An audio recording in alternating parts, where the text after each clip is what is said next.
आज के सेशन में हम लोग देखेंगे कि एकोमोडेटिव स्पाज्म को फाइंड आउट कैसे करते हैं। अब एकोमोडेटिव स्पाज्म अगर फाइंड आउट हो चुका है, मतलब कैसे करते हैं, अगर साइक्लोप्लेजिक नहीं किए हैं और एकोमोडेटिव स्पाज्म हम सस्पेक्टेड है तो उसे कैसे, एक तो साइक्लोडेमिया है जो हम लोग डिस्कस कर चुके हैं।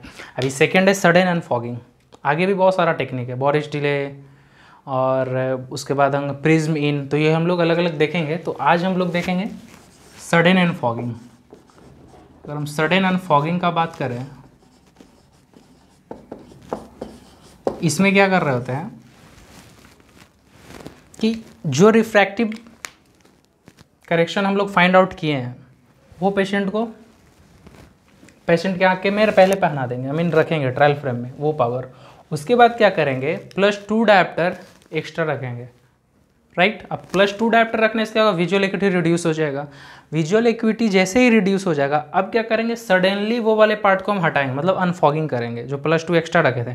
उससे क्या होगा कि पेशेंट अब तक जो लाइन पढ़ रहा था, और पेशेंट को पहले ही ये कह देंगे कि उससे नीचे वाले लाइन पे फोकस करने की कोशिश करो, क्योंकि वो तो पढ़ नहीं पा रहा एकोमोडेटिव स्पाज्म की वजह से। अब जैसे ही कुछ देर +2 रखे तो क्या रिलैक्स हो गया एकोमोडेशन। अब रिलैक्स हो गया तो क्या हटाएंगे, जैसे ही हटाएंगे लेंस, वैसे ही पेशेंट अगर वो लास्ट वाला लाइन देख पा रहा है, इससे पता चल जाता है कि एकोमोडेटिव स्पाज्म है। अब अगर एकोमोडेटिव स्पाज्म है तो क्या करना है कि +0.25 उस आई में बढ़ाना है, मतलब रखेंगे, ताकि तब तक कि वो लास्ट वाला लाइन ब्लर ना हो जाए।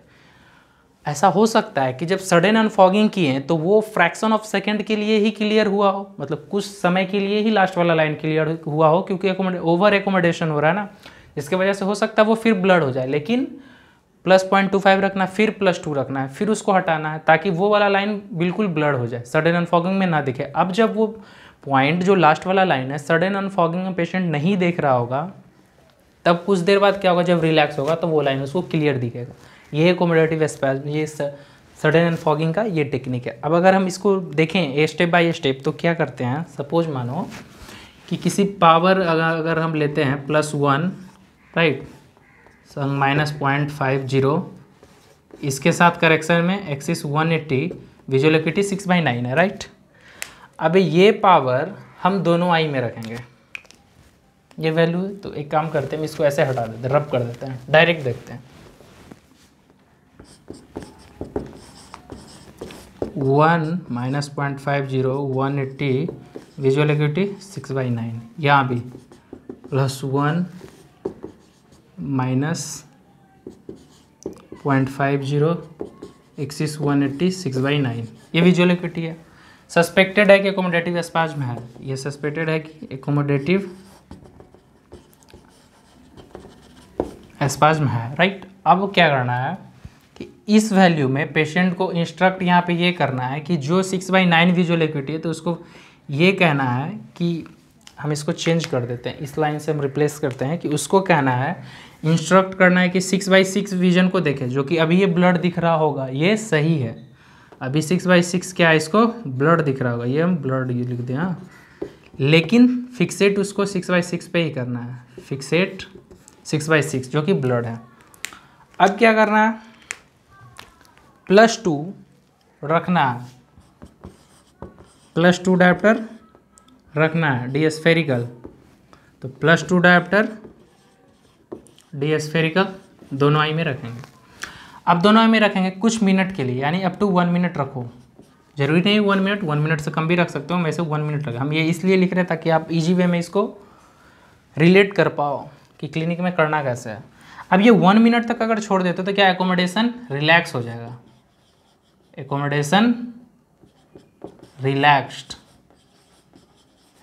रिलैक्स्ड, ये दोनों के लिए 1 मिनट तक छोड़े तो एकोमोडेशन रिलैक्स्ड। अब क्या करना है, ये पावर को सडन निकाल देना बाहर की ओर, मतलब सडन हटाना, यानी अब जैसे ही निकाल ले हो तो यहाँ पर क्या हो रहा होगा, अनफॉगिंग। ये स्टेप बाय स्टेप हम इसलिए लिख रहे हैं ताकि आप इसे रटो ना, समझो।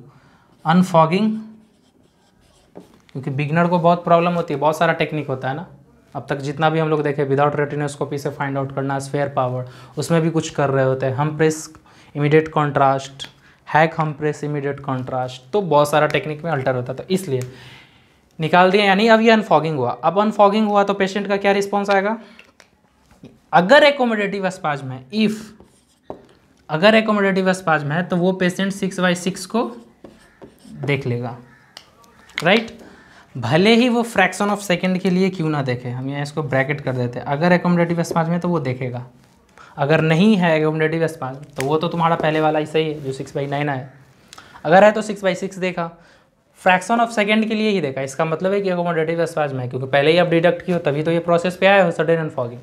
अब 6/6 देखा फ्रैक्शन ऑफ सेकंड के लिए, अब पेशेंट कह रहा है फिर से ये ब्लड हो गया, कोई दिक्कत नहीं है, ब्लड हो गया अच्छी बात है, क्योंकि यही तो तुम चाहते थे।